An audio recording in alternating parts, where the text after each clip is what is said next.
নমস্কার, অরুস কিচেনোলজিতে আপনাদের সবাইকে আবার স্বাগত জানাচ্ছি।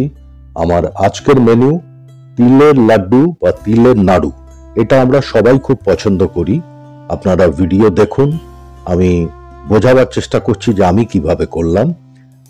সাদা তিল আমি নিয়ে নিয়েছি 200 গ্রাম, আর আখি গুড় বা আখের গুড় সেটাও 200 গ্রাম। সমান সমান মাপে নেবেন। যদি ওজন করতে বাড়িতে অসুবিধা হয় তাহলে পরে একটা কাপ বা বাটি মেপে সমান সমান পরিমাণ নেবেন। 20 গ্রামের মতো চিনাবাদাম নিয়েছি, আর গাওয়া ঘি একটু নিয়ে নিয়েছি। 2 টেবিল স্পুন আমাদের লাগবে লাড্ডুটা বানাতে, আর একটু প্রয়োজন হবে একটা প্লেটে মাখিয়ে নেওয়ার জন্য। কড়াই গরমে বসিয়ে দিলাম, কিন্তু ফ্লেম একদম লো রাখবেন। এবারে সম্পূর্ণ তিলটা কড়াইতে দিয়ে দিলাম, দিয়ে 10-12-15 সেকেন্ড মতো একটু অপেক্ষা করব। তারপরে আস্তে আস্তে তিল নাড়তে থাকব।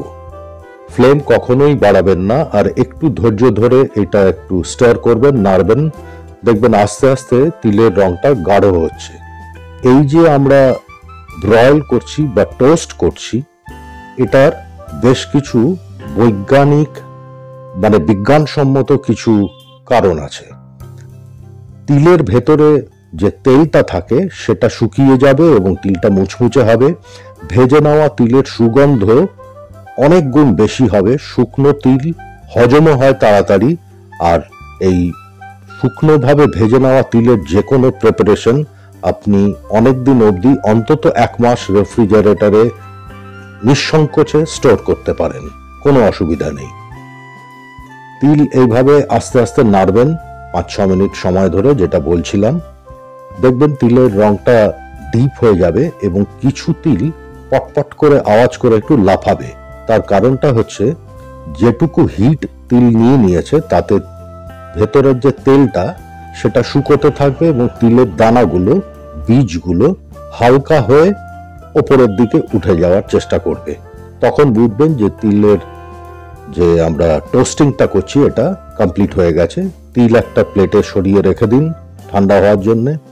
চিনাবাদামটা এবারে আমরা একইভাবে টোস্ট করব, শুকনো ভাজবো।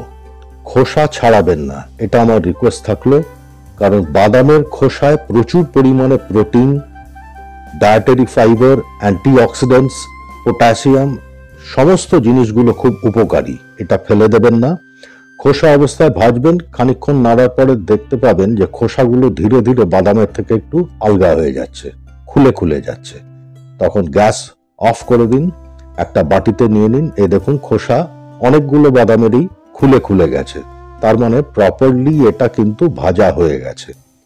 এই বাদামগুলো একটা মর্টার পেস্টেলে বা শিলনোড়ায় আধ ভাঙা করে রাখুন, অথবা অসুবিধা থাকলে যে কোনো এই যে রুটি বেলার যে আমাদের রোলিং পিনটা থাকে সেটা দিয়ে আধ ভাঙা করে রাখতে পারেন, কোনো অসুবিধা নেই। আবার কড়াই বসিয়ে দিলাম, ফ্লেম কম রাখছি। এবারে দিয়ে দিচ্ছি 2 টেবিল স্পুন গাওয়া ঘি। কড়াইটা ঘুরিয়ে ঘুরিয়ে একটু ঘিটা লোয়ার সারফেসে, ফ্ল্যাট সারফেসে আমি একটু লাগিয়ে দিলাম। চেষ্টা করবেন ননস্টিক যদি কড়াই হয় খুব ভালো হয়, লোহার কড়াই হলেও কোনো অসুবিধা নেই। গুড় এইভাবে আধ ভাঙা করে গুঁড়ো করে নিয়েছি। বেশি গুঁড়ো করার দরকার নেই। এটা করার কারণটা হচ্ছে যে গুড়টা তাড়াতাড়ি গলে যাবে। বড় টুকরো হলে পরে গলতে সেটা সময় নেবে। আর অনেকে এই স্টেজে একটু জলও দেন। আমি জল দিলাম না, কারণ জল দিলে অনেক সময় দেখা যায় যে এন্ড প্রোডাক্টটা শেষে যখন আমরা লাড্ডুটা বানাবো গুড় খুব বেশি হার্ড হয়ে যায়, জলটা এভাপোরেট করে যায় বলে। সেটা আমি চাইছি না। আমি জাস্ট ঘিয়ের মধ্যে এইভাবে নাড়তে থাকবো। 5-6 মিনিট নাড়তে থাকলেই দেখবেন যে আস্তে আস্তে বাবলস বা বুদবুদ আসছে। যখন বুদবুদটা একটু বেশি হয়ে যাবে পুরো কড়াইতে গুড়ের মধ্যে, তখন বুঝবেন যে গুড়টা প্রপারলি জাল দেওয়া হয়ে গেছে। মানে এই লাড্ডু বানাবার জন্য যতটুকু আমাদের গুড়টা জাল দেওয়া দরকার সেটা কিন্তু হয়ে গেছে। এটার জন্য সময় খুব বেশি হলে 5 থেকে 6 মিনিট লাগবে। দেখুন গুড়ের রংটাও আস্তে আস্তে একটু ডিপ হয়ে গেছে এবং প্রচুর বাবলস এসে গেছে। এই অবস্থায় আমরা কিন্তু তিলটা দিয়ে দিতে পারি, কিন্তু একটা এটা একটা প্যারালাল টেস্টিং মেথড কনফার্মেশনের জন্য। একটু জলের মধ্যে যেই একটা বাটিতে জল নিয়ে দেবেন, দেখবেন যে গুড়টা এক জায়গায় হয়ে যাচ্ছে, জড়ো হয়ে যাচ্ছে, তার মানে গুড় জাল একদম পারফেক্ট। খুব তাড়াতাড়ি এই জায়গাটা একটু আমরা কাজ করব।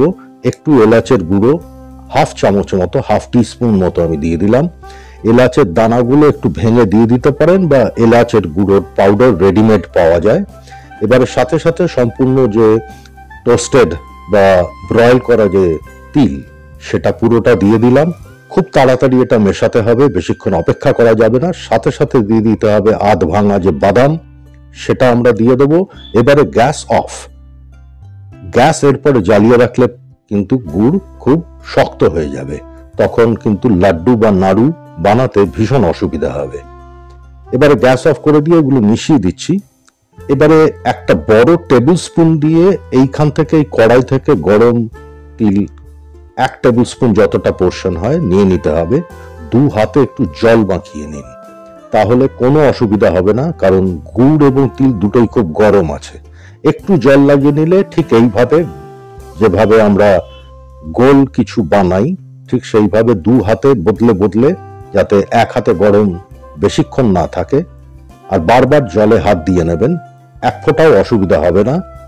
আপনারা যারা জানেন তারা বুঝতে পারছেন যে আমি কি বলছি। যারা এটা বানাননি, কোনো রকম ঘাবড়াবার ব্যাপার নেই, একটু জাস্ট জল লাগিয়ে নেবেন 2 হাতে। এইভাবে গোল করে করে যেরকম যতটা বড় সাইজের আপনার প্রয়োজন বা ভালো লাগে সেইভাবে বানিয়ে নিন। আমি যতটা তিল এবং গুড় নিয়েছিলাম 200 গ্রাম করে, তাতে আমার টোটাল 15টা মিডিয়াম সাইজের, ভালো সাইজের 15টা লাড্ডু হচ্ছে বা নাড়ু হচ্ছে, যাই বলুন। এইভাবে জল মাখিয়ে মাখিয়ে একটা প্লেটে, ঘি লাগানো যে প্লেটটা, তার মধ্যে 15টা লাড্ডু আমি সাজিয়ে নিলাম। লাড্ডু বা নাড়ু আমাদের কমপ্লিট, বানানো হয়ে গেছে। এবারে আমরা, যদি আপনাদের এই রেসিপি ভালো লাগে, তাহলে আমি অনুরোধ করব যে ভিডিও দেখে লাইক দেবেন, শেয়ার করবেন যদি সম্ভব হয়, এবং কমেন্ট করে জানাবেন যে এই রেসিপি আপনাদের কিরকম লাগলো। আপনাদের লাইক কমেন্টের অপেক্ষায় থাকলাম। শেয়ার করবেন, আবার বলছি, এবং যেটা সব থেকে জরুরি, অপেক্ষা করব আপনার সাবস্ক্রিপশন পাওয়ার জন্য। সাবস্ক্রাইব করুন অরুস কিচেনোলজিকে। অনেক ভালো ভালো রেসিপি আপনাদের জন্য আনার চেষ্টা করব। ভিডিওটি দেখবার জন্য সবাইকে অসংখ্য ধন্যবাদ জানাচ্ছি। সবাই সুস্থ থাকুন, ভালো থাকুন। খুব শিগগিরই আবার দেখা হবে, তাড়াতাড়ি দেখা হবে। তাড়াতাড়ি বানিয়ে ফেলুন খাদ্যগুণে ভরপুর এই লাড্ডু। নমস্কার।